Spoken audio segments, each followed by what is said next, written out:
Bonjour et bienvenue dans la machine à voyager. Aujourd'hui nous sommes où, Sayora? Rétromobile 2023. Oui, on est en 2023, ça tombe bien. Donc on vous fait visiter le rétromobile pour ceux qui n'ont pas la chance de pouvoir y aller. Et à savoir qu'on va visiter, on vous montrera tout ce qui nous a plu, les petites choses. Et vous allez voir, il y a des petites interviews.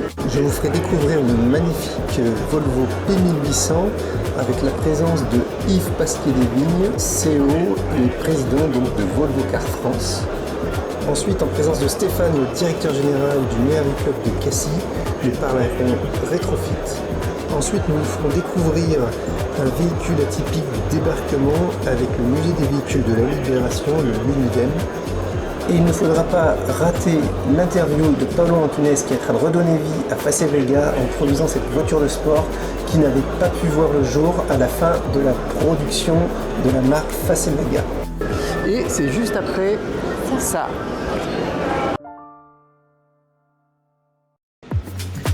Alors nous commençons par l'espace vente et cette année il y a beaucoup de Mini dans cet espace.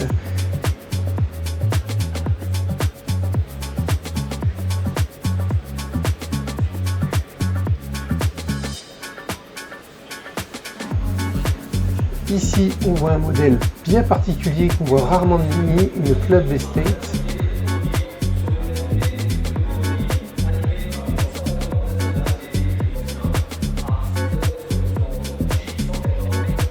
Mais j'ai également été surpris de voir une Mini Clubman qui est aussi une Mini assez rare à trouver.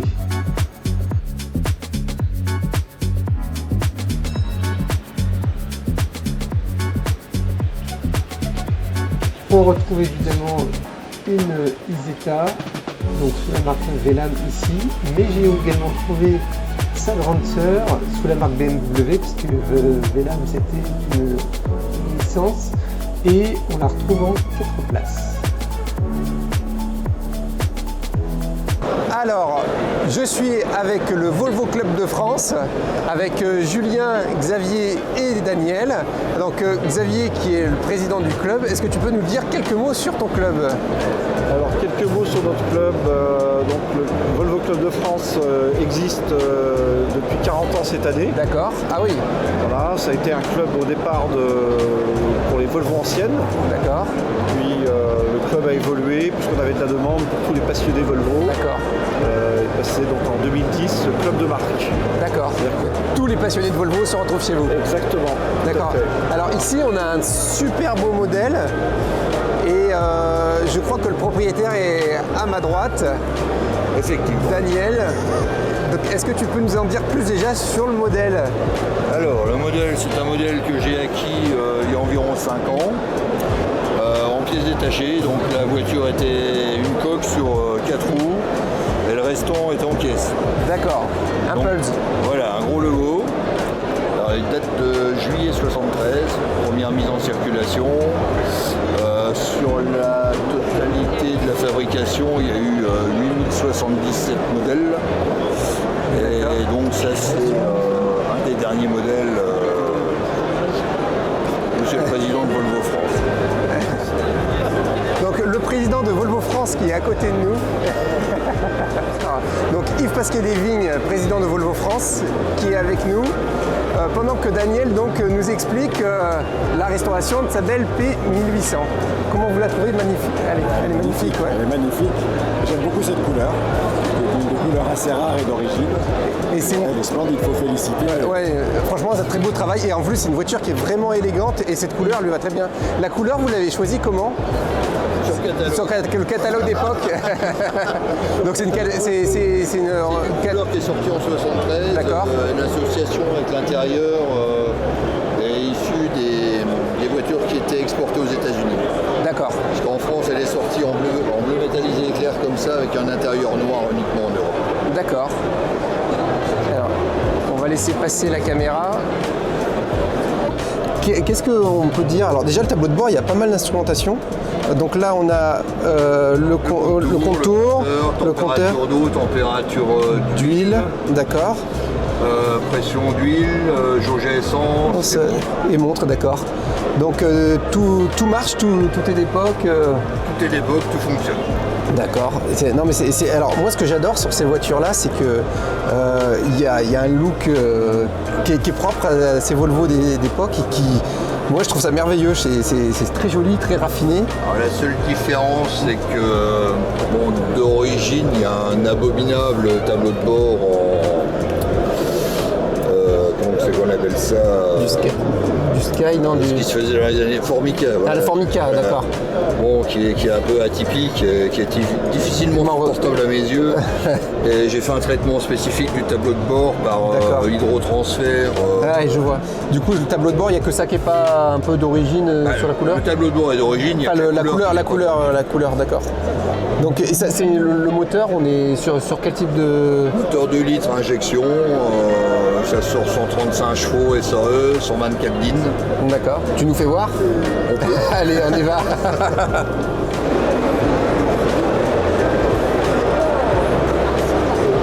Donc voilà la bête.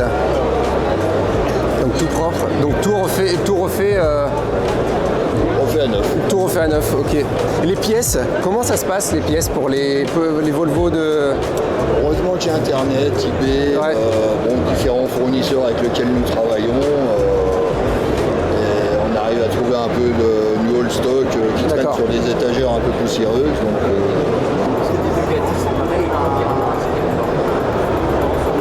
cette particularité, naturellement, c'est la grande vitre arrière qui était, on va dire, une nouveauté pour les années 70. Ouais.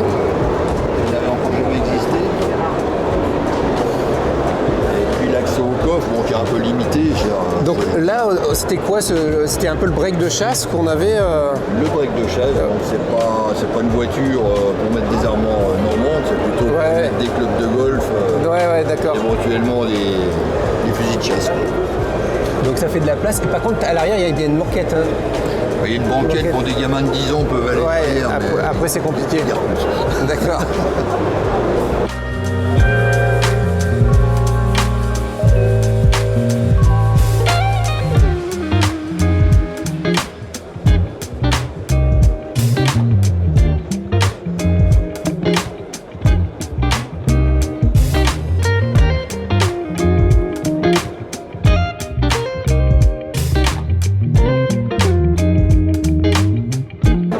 non, ça va. Merci Daniel pour nous avoir fait voir ta belle P1800 et puis bonne route. Merci à vous et puis de nombreux kilomètres de plaisir à prendre avec. Oui. Allez, à bientôt. À bientôt. Au revoir. Oh, allez-y. Donc alors, nous sommes sur News d'Ancienne et avec... Il faut devenir la voiture. deviner la voiture. Mais les voitures, je les connais que par couleur. C'est vrai, elle ne connaît rien en fait. Donc il y a 4 roues. Ce qui est pratique pour une voiture. Il y a 4 quand même. Il y a une je sais pas, c'est même pas. C'est vrai? Oui. Waouh! T'as vu? C'est pas cabriolet. C'est quoi? C'est une Citroën, t'as dit? Citroën, oui, j'ai reconnu la couleur, je connais pas. Bon. Ah, on va dire orange. Non, mais Citroën, c'était bien vu. C'était bien vu. Je vais prendre celle-ci. Je regarde pas. Elle est un petit peu piégeuse, mais je me guiderai. Allez. Un truc un peu plus récent. Il y a 4 roues. On essaye quand même d'avoir des voitures à 4 roues, c'est plus pratique. C'est chaud en fait ça. Ah, c'est des concepteurs au début. C'est une moderne, c'est une voiture des années 80-70 quoi. On n'est pas sur les années 50. Non, comme je le disais, c'est un peu plus récent. Ah si.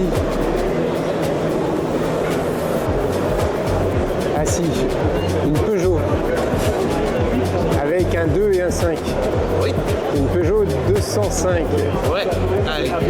Chipoté. Quel modèle? Il y a 2-3 petits trucs qui peuvent vous guider si vous... Ah, il y a le béquet, donc c'est une GTI, non? Non, mais il y a bien le béquet.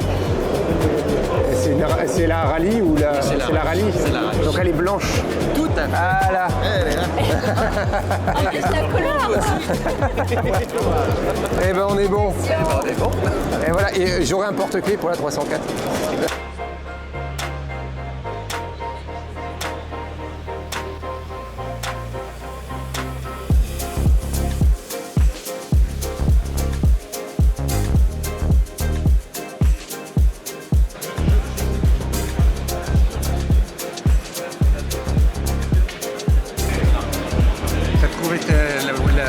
voiture de tes rêves ou pas? Voiture de mes rêves ou la voiture la plus chère du monde? Je sais pas. Les enchères le diront, non? Ouais, on y va, on va voir. Allez. Alors voici le hall avec tous les véhicules aux enchères. Le problème, c'est qu'il faut payer pour pouvoir accéder à ces parcs et pouvoir rapprocher les véhicules. Cette Ferrari 254 GT de 1964 sera tout de même vendue 1 702 000 €.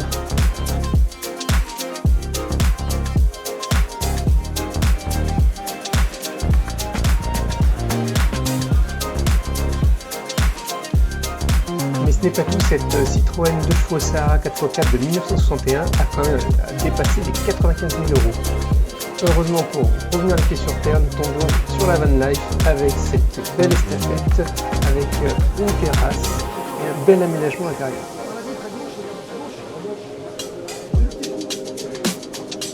La marque DS nous présente ce magnifique concept car DSE.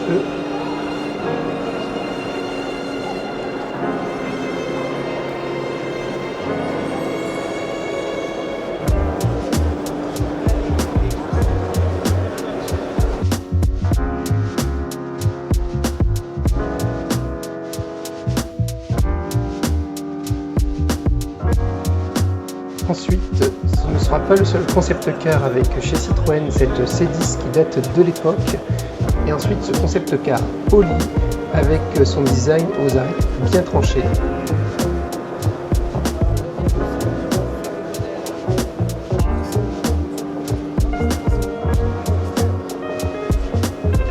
Et ici, on voit en premier plan la 2 chevaux Playmobil dont on entend parler dans les médias ces jours-ci.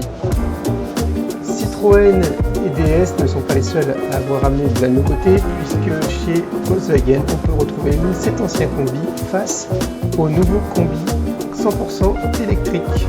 Ça y aura. Est-ce que tu veux faire le buzz? Oui, s'il te plaît.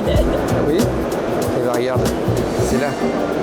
Elle était pourrie ma blague, non? Ah non, j'ai pensé la pause.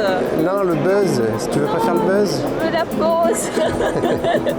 bah installe-toi devant, on est bien dedans. Alors, un petit message pour Xavier Horry l'épicier. On a trouvé quelque chose qui va te plaire, regarde.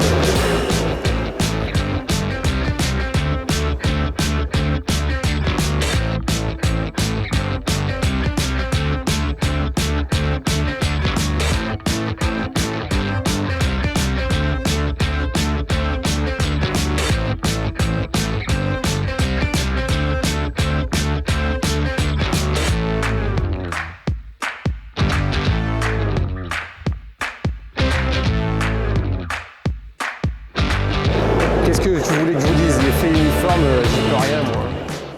Je vous ai vu à Époque Auto, il y avait une 2 chevaux présentée, à côté de la Sahara, je crois, elle était, voilà. Et là, je vois une 4L et une R5. Surprise. Et donc, c'est possible d'en dire plus Bien sûr.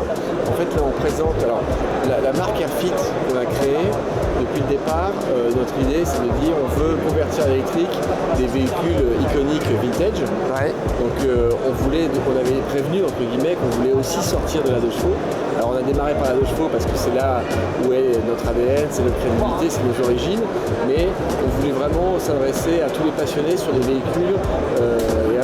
Les véhicules, je dirais, type 4L, la Fiat 500, ces choses-là. Donc on voulait élargir la gamme. Et des voitures populaires au final. Exactement. Voilà. Donc, et surtout avec un parc roulant important, parce que, comme vous le savez, pour l'homologation d'un kit, la conception, c'est un investissement important. Donc il faut être sûr qu'il y ait quand même des voitures qui puissent être installées. Et donc on a démarré avec la 2 chevaux. Ensuite, on a eu la 2 chevaux fourgonnette qu'on avait présentée à Rétromobile ici l'année dernière. D'accord. C'était le 2e modèle. Et depuis quelques mois, en plus, on discute avec Renault. On avait fait l'an dernier une série de 5 Renault 5 dans le cadre de l'anniversaire de la voiture et dans le cadre de Roland Garros. Donc on avait fait ces voitures. Et en même temps, on avait de nous-mêmes commencé à travailler sur la 4L. Et Renault était tout à fait emballé en fait par le rétrofit. D'accord. On dit on va aller plus loin, on va signer un partenariat. Et donc c'est ce qu'on a annoncé ici à Rétromobile. Airfit va fournir des kits de rétrofit pour la marque Renault qui va également faire la publicité pour ces conversions. Et donc on démarre avec 4L, la R5 va être commercialisée à partir de septembre. D'accord. Et le projet vraiment qu'on va probablement aussi bâtir en commun, c'est la Twingo. La Twingo, qui est encore dans les cartons et en cours de... Alors il y en a une qui est là, et qui est un modèle d'essai qui va rouler dans quelques semaines sur un événement. Mais l'idée sur la Twingo, c'est que là on est sur une voiture qui a une vocation encore un peu plus urbaine, et on a retravaillé chrono un petit peu les prestations qu'on veut offrir aux clients. D'accord. Et on cherche à utiliser dans la banque d'organes de Renault des éléments qui nous permettraient d'avoir plus de performance et un coût plus abordable. Donc une fois qu'on aura homologué le kit, il faudra vous adresser à un installateur, parce que dans le rétrofit finalement il y a deux métiers. Il y a le constructeur du kit qui le conçoit, qui le fabrique, qui l'homologue, et vous avez l'installateur qui doit être un professionnel automobile qui a reçu une formation de la part du constructeur et qui a aussi des habilitations électriques. Donc il y a des agréments après qui se mettent, d'accord. Parce que même si nous, dans nos kits, on est sur des relativement basses tensions, on est en 2x48 volts, donc moins de 100 volts, mais il y a aujourd'hui potentiellement des kits rétrofit qui pourraient utiliser du 200 volts, du 400 volts. C'est ça, avec un risque électrique, etc. Pour former à ça. C'est aussi pour ça qu'en France, on a une homologation qui est finalement très stricte. On passe des tests de sécurité électrique, les packs batteries sont soumis à de la torture. D'accord. Et donc tout ça est je dirais, coûteux, rallonge le délai de commercialisation, mais ça va pour but de protéger le client. D'accord. Même demain, on a des membres du réseau Renault, il y en a des qui se sont manifestés, qui souhaitent devenir installateurs de kit. On va les former.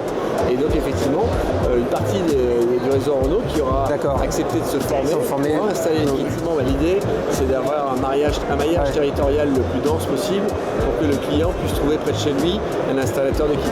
D'accord. Et après la Twingo, il y a déjà des projets dans le carton? Alors il y en a un qu'on a annoncé ici. Alors malheureusement, on n'a pas pu l'exposer parce qu'on ne voulait pas créer trop de confusion.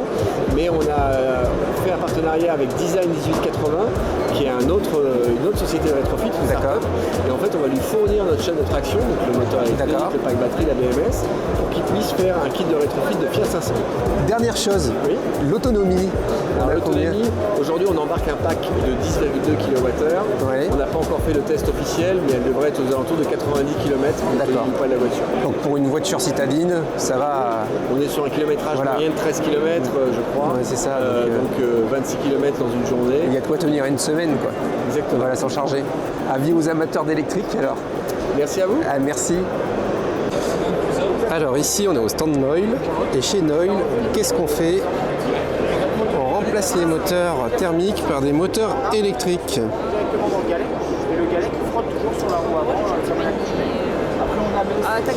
Donc il le propose sur de la 103, mais aussi sur des Solex.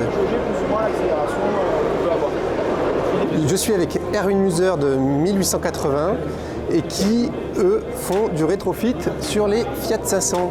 Qu'est-ce que vous pouvez nous dire sur cette Fiat 500? Alors on a fait ce prototype là, de la Fiat 500 qui est une 500S, donc elle est de 1970. On a fait le rétrofit comme le dit la réglementation en adaptant les différents composants pour préserver la balance de la voiture originale. Donc on a placé tout le kit à l'arrière, donc le moteur on ne le voit pas, il est en dessous. Et le bac de batterie au-dessus, on a un kit de batterie qui permet d'avoir 130 km d'autonomie. Et la plaque à l'arrière qu'on voit, c'est l'électronique de puissance. Donc 130 km d'autonomie pour une ultra citadine, c'est parfait, quoi. C'est largement suffisant, on dirait certains. Donc, on a même déjà eu des clients qui nous disaient mais mettez un peu moins d'autonomie et on paye le kit moins cher. Donc, les personnes sont prêtes à accepter sur une Fiat 500 qu'elle soit très urbaine. On va faire un petit tour sur cette voiture pour la montrer aux abonnés.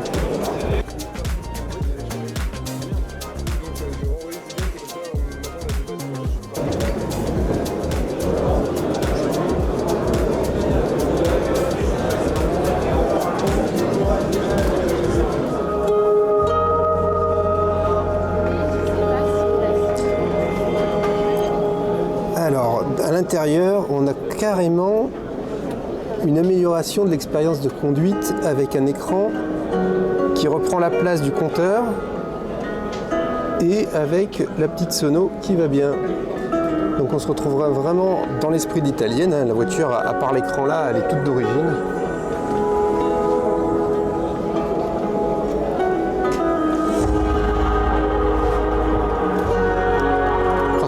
génial ce petit écran. On est à l'Univem qui est donc... L'Union nationale des collectionneurs de véhicules militaires. Aujourd'hui, vous présentez ce véhicule-là.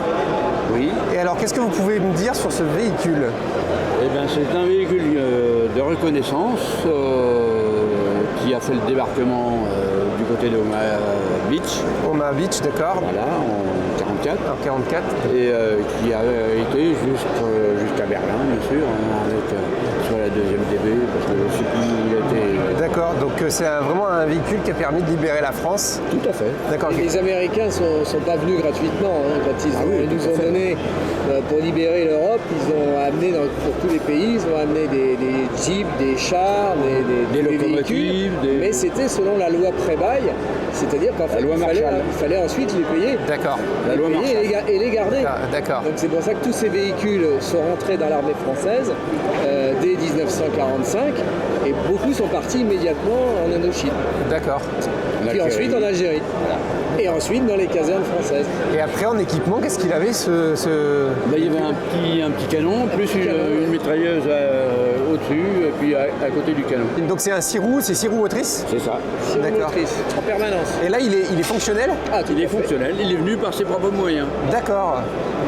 Ainsi que la Jeep qui est derrière. D'accord. Et la Jeep, pourquoi elle est bleue, celle qui est derrière nous? Alors, la Jeep, elle est bleue parce que c'est une Air Force. D'accord. Donc Air Force avait deux couleurs. La bleue peut-être un petit peu moins prononcée. Oui. Et la Follow Me, ce qu'ils appelaient, qui dirigeait les avions sur les pistes. D'accord. Alors, elle était en damier noir et jaune ou blanc. D'accord. Et après, vous aviez aussi la Navy qui était en quelle couleur? Gris clair. Gris clair. Ok.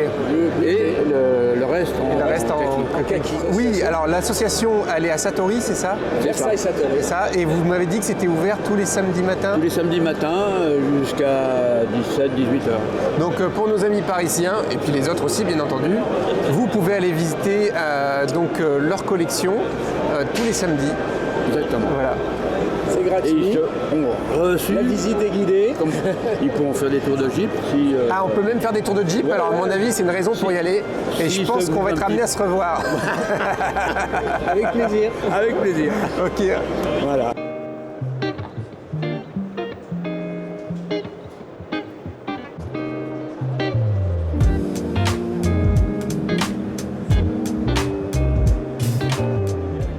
Bonjour Polo, alors je suis sur ton stand et peux-tu nous présenter ton projet? Alors c'est un projet qui était en cours d'élaboration en 1962 dans les livres de Facel Vega. D'accord. C'est-à-dire un projet qui devait servir à redonner un petit peu une image valorisante pour la marque Facel Vega. Une voiture qui devait courir au Mans pour 65. Voilà. D'accord. Ils avaient commencé à élaborer tout un tas de dessins, ingénierie pour pouvoir faire un châssis tubulaire, une mécanique et disputer Le Mans. Un projet malheureusement qui n'a pas été abouti parce que l'usine a fermé en 64. Et donc moi je suis propriétaire d'une grande partie des plans de cette voiture et avec mes recherches j'ai pu mettre en face des plans toute une équipe d'une agence de style qui m'a fait qui a scanné en fait tous les documents officiels que j'ai en ma possession pour pouvoir reproduire toutes les pièces d'usine d'époque. Et avec ces pièces-là, on va pouvoir faire la voiture telle que vous la voyez sur la maquette en polystyrène. Donc la maquette en polystyrène, on est bien sur les schémas de l'époque. Tout à fait. Et on a eu la confirmation cet après-midi par le taulier qui a fabriqué le museau de cette voiture. Quand il a vu la maquette, il a vu la voiture qu'il avait faite dans les années 60. D'accord. Mais du coup, qu'est-ce qui avait été fait à l'époque, même s'il ne reste plus rien à part les plans? Il y a eu, ce qui avait été fait, c'était châssis, une partie de la mécanique, le museau avant, probablement l'arrière également, mais dispersé un petit peu dans divers sites pour garder l'exclusivité et surtout l'anonymat du projet. D'accord. Pour la concurrence, bien entendu. Et alors pour vous, le projet, c'est pour quand, la fin du projet? J'espère, je croise les doigts, que dans 2 ans, on ait terminé la voiture. D'accord. D'accord. Donc un beau projet. Exactement. Et donc sous licence Facel Vega. Exactement. Je suis propriétaire d'une licence que le club Facel Vega, propriétaire de la marque, m'a accordée. D'accord. Pour réaliser ce projet, c'est une voiture qui est pour moi symbole d'une renaissance pour notre jeunesse surtout. Ça permettra à nos jeunes, nos jeunes sont plus attirés par des voitures de sport que les voitures comme celle-ci, où on est sur des voitures plus luxueuses et plus cool. Voilà. Le fait de faire une voiture de sport, c'est beaucoup plus parlant. Ça va redonner un petit peu de jeunesse à notre marque, qui est un petit peu oubliée par les jeunes. C'est sûr qu'on est resté sur de la voiture de luxe. Exactement. Plutôt d'homme d'affaires, parce que c'était de la voiture de luxe, c'est des belles voitures. Alors, ça restera probablement encore une voiture pour homme d'affaires. Oui, mais qui fait rêver comme d'autres marques le font aujourd'hui. La garer le long d'un trottoir dans une belle avenue parisienne, voilà, on ne peut pas rester insensible. C'est sûr. Voilà. C'est sûr. Et j'espère qu'on va voir très rapidement cette auto. J'espère aussi. Et qu'on aura l'occasion de se revoir, mais dans le véhicule. Volontiers, avec plaisir. Allez, je vous y invite. Merci, c'est gentil. Merci, au revoir. Au revoir. C'est ici que s'achève notre épisode sur le Rétromobile 2023. On est parti faire un petit tour après en soirée dans Paris. On est devant l'Automobile Club de France sur la place, il est là, de la Concorde. Et j'espère que ça vous a plu. Et bientôt, on va vous retrouver pour de nouvelles vidéos. N'oubliez pas, abonnez-vous et le voyage en voilà après-midi.